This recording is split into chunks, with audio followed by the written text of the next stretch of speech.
माझी जन्मठेप उत्तरार्ध प्रकरण 13. जन्मठेपेची शेवटची रात्र.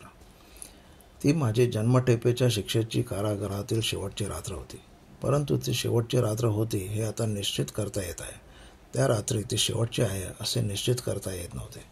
जर ही रात्र कारागृहातील माझी शेवटचीच, निदान जन्मठेपेच्या या शिक्षेची शेवटचीच रात्र असेल तर उद्या यावेळेस ज्या झोपेवर वार्डरचा पहारा नाही अशी स्वच्छंद झोप मला खिडक्या मोकळ्या टाकलेल्या अशा कोणातरी चांदण्या अंथरलेल्या खोलीत लागलेली असणार.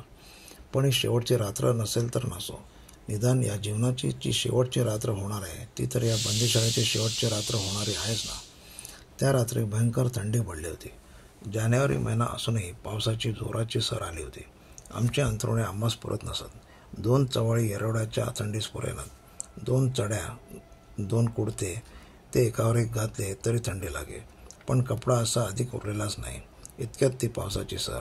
मागच्या भिंतीच्या खिडकीतून सारखे फवारे आत उडत उडत खोलीत निजणे अशक्य झाले. कपडे भिजले. तेव्हा एका कोपऱ्यात अंग शक्य तितके आकंचन करून आणि ती अर्धी ओली वस्त्रे लपेटून दबून बसलो. तशाच थंडीत काही गुंगी घेत घेत सकाळ झाली. बंदीगृहात अशा कोपऱ्यात बसून निजणाऱ्या रात्री कित्येक काढल्या होत्या. ही शेवटची रात्र ठरली म्हणून तिची स्पष्ट आठवण राहिली. सकाळी नेहमीप्रमाणे कार्यक्रम चालला. मागे मदनलाल डेंगरांच्या चरित्राचे जे व्याख्यान अर्धेच सोडले होते ते पुरे करण्यासाठी नुसत्या उभ्या उभ्याच 10-5 राजबंदीवानास तो उत्तरार्ध सांगत होतो. कारण त्या दिवशी सर्वांची सभा भरून व्याख्यान देण्यास संधी सापडली नाही. तोच कार्यालयातून पर्यवेक्षकाचे बोलवणे आले. त्याबरोबरच तेथील कोणा विश्वासू अधिकाऱ्यांचा संदेशही आला की तुम्ही सुटलात. माझ्या सहकारी, सहकष्टभोगी आणि सहचर असणाऱ्या त्या मित्रांच्या, ज्यांच्या संगतीत अंदमानातील कष्टमय अशी वर्षे काढली, त्यांच्या डोळ्यात आनंदाश्रू उभे राहिले. पण आमच्या नेत्रात आणि मनात त्या मित्रास बंदीगृहातच सोडून आपण सुटतो की काय याची भीती थरथरू लागली. त्यांनी मनपूर्वक अभिनंदन केले. ते गळ्यात पडले. 60 वर्षाचे शीख बंधू, बाबूजी आइये, बाबूजी हमको भूलना नहीं म्हणून प्रेमळ आदराने म्हणत आम्हास मिठ्या मारू लागले.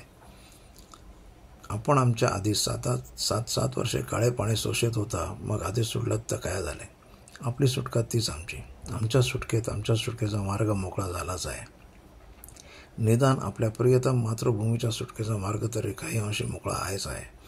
आम्ही म्हटले, पुढे ईश्वर काय इच्छा देईल ते खरे, पण बंधूंनो, एका गोष्टीची साक्ष मात्र आपण द्याल की या बंदिवानातील यातनांच्या जबड्यात बरडत राहून मी जी 12 वर्षे काढली त्यातील या शेवटच्या क्षणी मी तुमच्याशी त्याच ध्येयाच्या समर्थनार्थ, त्याच ध्येयाच्या प्राप्तीसाठी झुंजत पडलेल्या माझ्या ओठांवर ही भयंकर शिक्षा लागली तेव्हा तो जयघोष नाचत होता. तोच जयघोष, ती शिक्षा आपल्या सर्व भयास आणि यातनास माझा बळी देत देत आज थकून स्वतःच निश्चेष पडत असतानाही आता तुमच्या ओठांवर निनादत आहे. बोला, स्वातंत्र्य लक्ष्मी की जय.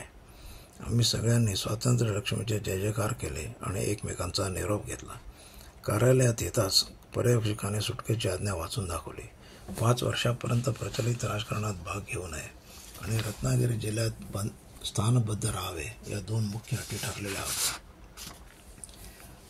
त्यात निवडानिवडीचा प्रश्नच उरलेला नव्हता. आमच्या आज कुठेही न थांबता रत्नागिरीस आपण निघाले पाहिजे म्हणून सांगण्यात आले आणि बंदिवानांचा वेश उतरून आम्हास घरचे कपडे घालण्यास आज्ञा दिली.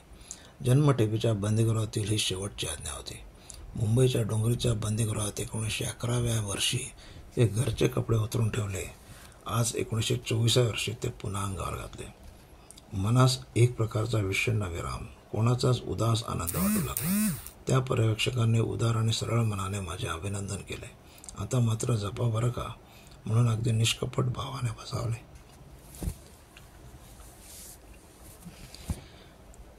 त्या आता मात्र जपा या शब्दातच माझ्या मनाच्या आनंदाच्या उदासपणाचे कारण निगूढ झाले होते. कार्यालयातील माझे सर्व देशबंधू, बंदिवान आणि लहानापासून थोर अधिकाऱ्यांपर्यंत माझ्या भोवती गोळा झाले आणि म्हणाले, रामाप्रमाणे 14 वर्षे वनवास भोगलात, धन्य आहे. आज आपल्या राष्ट्राचा आनंद गगनात मावणार नाही. त्या प्रेमळ स्वागतास स्वीकारित असताही आम्हास इतके बोलण्या वाचून राहावेच ना.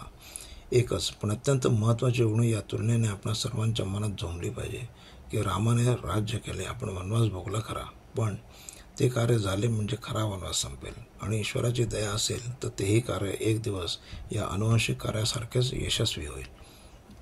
मला नेण्यास माझे आप्तेष्ट आले होते. कारागृहाचे दार उघडले. मी बाहेर पडलो. कोण युक्ताप्रयुक्तांनी बाहेर पडलो. बंदीशाळेच्या कुलप्याच्या किल्लीच्या बुकातून बाहेर पडलो. माझी सुटका झाली तर क्षणभर आजूबाजूस पाहिले. मनात म्हटले, या जन्मठेपेतून सुटलं, पण कोणी सांगावे. बंदीगृहास नित्याचा रामराम ठोकण्याची वेळ अजून आली नाही. त्याची अगदीच ओळख सोडून सध्या चालावायचे नाही. मार्सेलिसलाही एकदा सुटलो, निसटलो होतो. तसेच हे सुटणे होणार नाही कशावरून. असे मित्रांशी बोलत आणि हसत मोटारमध्ये बसलो.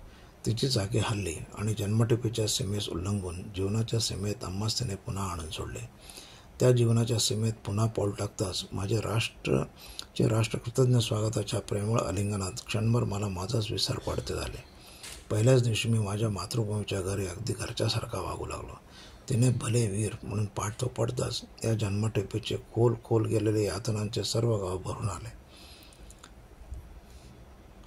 तिच्याविषयी शेष जे काही उरले ते केवळ या तिच्या अंदमानच्या आठवणी. यास्तव फाशीची विषारी छाया अंगावर पडताच तिचा तो हालाहलमय दंश सहन करण्याची शक्ती अंगी यावी म्हणून देवीची जी मूर्ती दुजिती या ग्रंथारंभी आम्ही आवाहन केली होती, तिचे आता आम्ही कृतज्ञ आभारात सध्यापुरते तरी विसर्जन करतो. प्रकरण 13 संपले.